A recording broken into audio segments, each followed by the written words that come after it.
Welcome to the Mind Over Money podcast with Jessen James. Hey there, beautiful people. How do you tailor? Hang on. This is another question here. My bad. What are the key metrics or KPIs to track or measure the success of your sales efforts? How do you use them to improve performance? Okay. I wish I had more time to talk about this because I'm going to be honest with you. There are so many metrics to measure and it gets confusing. So the key here is to measure it in context with how the sale is taking place. So for example, if you are just running a Facebook ad to somebody going to your funnel and then buying a particular product off the back of that ad, then obviously you want to measure things like what is the click-through rate, what is the conversion rate, what is the cost per acquisition, all that kind of stuff. Those are the kind of things you want to measure. Why? Because if your product is £50, but it's costing you £50 to get the client, then you're not making any money. You're burning money and it's not going to work out, okay? However, if it cost you £50 to get the lead, but they spent £5,000 with you, that is money well freaking spent, okay? So you want to go, right, how many more £50 have I got so I could chuck it into this machine, right? So it really depends on what scenario you're in. Now, let's say you're talking about on the phone. If you're doing sales over the phone or on Zoom or whatever it is, on a call, let's call it a call, okay? You're still going to be measuring like, hey, what's the cost per acquisition for the lead? Absolutely, you want to look at what the costs are and stuff, but there are other metrics you might want to measure. So at sales calls, you might want to measure things like, percentage of people that the offer was made to. Now, you might be going, but Jess, aren't you meant to be offering everyone? No, because sometimes you jump on a sales call with someone and you realize actually your product or service, no disrespect, is actually too advanced for their needs right now. And this is not for them. They just ended up in the wrong place, okay? Like for me, for example, I do my best work with multiple 6 and multiple 7-figure plus business owners, people who are already winning. Sometimes people jump on calls with us and they haven't even started yet. So we immediately tell them, look, we're not for you. Really sorry. We're not even going to offer you anything. So based on that, let's say for argument's sake, my offer rate was only 70%. I can now go to my team and say, hey, listen, guys, why are 30% of our calls coming through as people who are not actually suitable for our product or service? Fix it. Go back and find out, why is this happening? Are people lying on the survey? Are we targeting the wrong people? Is our messaging off? What's going on? Because I want to know that I'm able to offer 100% offer rate. I want to have 100% offer rate when I'm speaking to people. Why? Because I want to make sure they are the right avatar. Okay, so that's the one metric you can measure on a sales call. You might also want to measure revenue per call. What does that mean? Let's say for every 4 calls you make, you make £1,000. Now, to keep the math simple, for every 4 calls you make £1,000. Therefore, revenue per call is £250. Okay, so if you split £1,000 over 4 calls, it's what? £250. So you know that for every call you're doing, on average, you're going to be making 250 quid when you round it up. Okay, so revenue per call is another metric you want to measure. Okay, and then obviously the usual ones, cost per acquisition, cost per lead, all that kind of stuff. Other things with calls that you want to measure: show up rates. Okay, this is really, really important. Now, please don't think that you are you are terrible if you're not getting 100% show up rate. I don't even get 100% show up rate in my business, okay? People are people. I'm going to say it how it is. People are time wasters. Not everyone. Lots of people are time wasters. They're not even serious, okay? So please don't attribute your own self-worth to their nonsense. If someone doesn't rock up for your call, take ownership and go, hey, what can I do better next time to ensure that people do show up? But if you've done everything you can and they still don't show, how are you supposed to help these people? Like, for example, in our business, people book in, they get emailed, they get texts, they get WhatsApp messages, they even get pre-calls from my team confirming the calls. We do all of these things and people go, yep, I'll be there. Yep, I'll be there. Yes, I'm going to be there. Absolutely, 110% I'm going to be there. And then my team turn up on the call and guess what? The bugger didn't show up.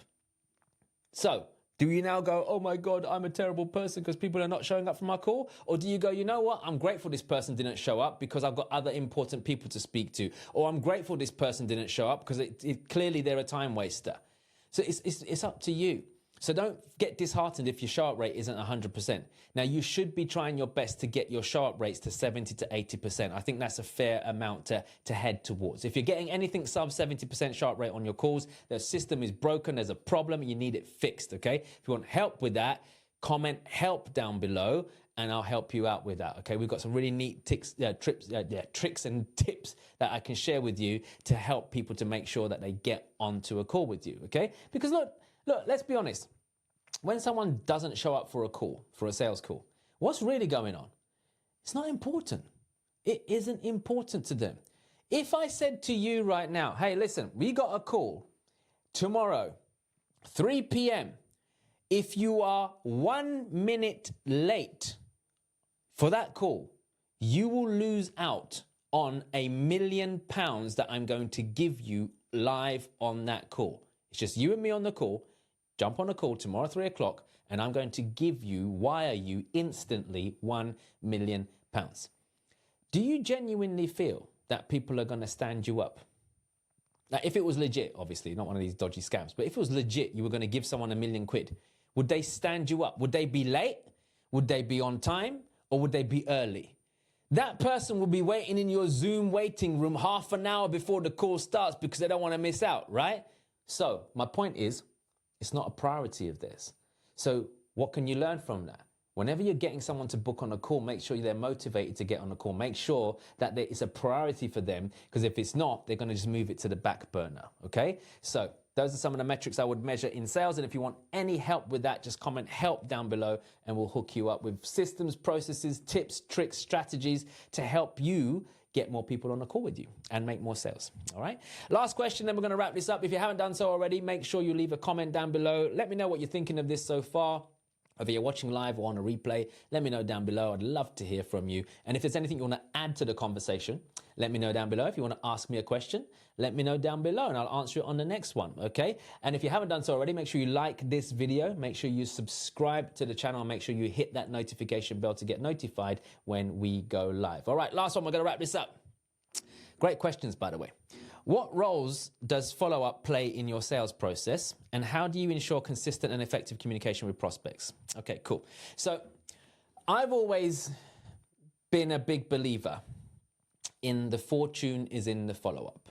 Now, there's balance to this because I don't like begging people to work with me. It's just a preference. Some people are different. Some people are quite happy to chase people. I have my self-worth and my dignity. You can call it ego if you want, okay? However, I'm not begging people, I'm not chasing people. Now, even recently, we've had people speak to me and my team, jump on calls with us, confirm the quotation they've been given, saying that we're in, we just need to get the money for you tomorrow, we'll wire it over, we'll do this, we'll do that, we'll blah, blah, blah, and then they ghost us, completely ghost us. And my team are like, but Jess, that's like 10 grand, 20 grand. And it's like, we should chase them up. We should chase them up. Well, we have. You've messaged them. You've emailed them. You WhatsApped them. They read your message. They freaking ghosted you. You've tried to call them. You've emailed that. Sorry. At what point do you maintain your head high with some self-dignity and go, this person's bloody rude? You got to just draw the line somewhere. But it's up to you, okay? Now, I get it. Look, if you're desperate for the cash, chase the lead. 110%. I'm not stupid, okay? If I needed the money, I'm going to chase you. But I've got to a stage in my life where my self-worth and my self-respect is also very, very important. I have turned down multi-million-pound deals with people because of my own self-worth and my own dignity. Now, you might think I'm dumb, but I would much rather be a pauper with my head held high than rich whilst being someone's little bitch. Just being honest, okay? That's just how I am. You might think I'm crazy, but I got morals. Look, you could take anything from anyone. You could take their house, their car, their family. You could take anything from someone if you really, really want to. One thing you can't really take away from someone is their honor and their dignity. That's that, okay? If you keep that intact, you'll be absolutely fine, okay? So back to my point. Do you follow up or not? Of course you do. But you've got to follow up with a different mindset. Stop thinking that you're chasing people. And this is a really, really key one for people in sales right now. A lot of salespeople think that when they're following up with someone, that they're bothering them, like they feel like they're pushy. Look, I don't go into it that mindset.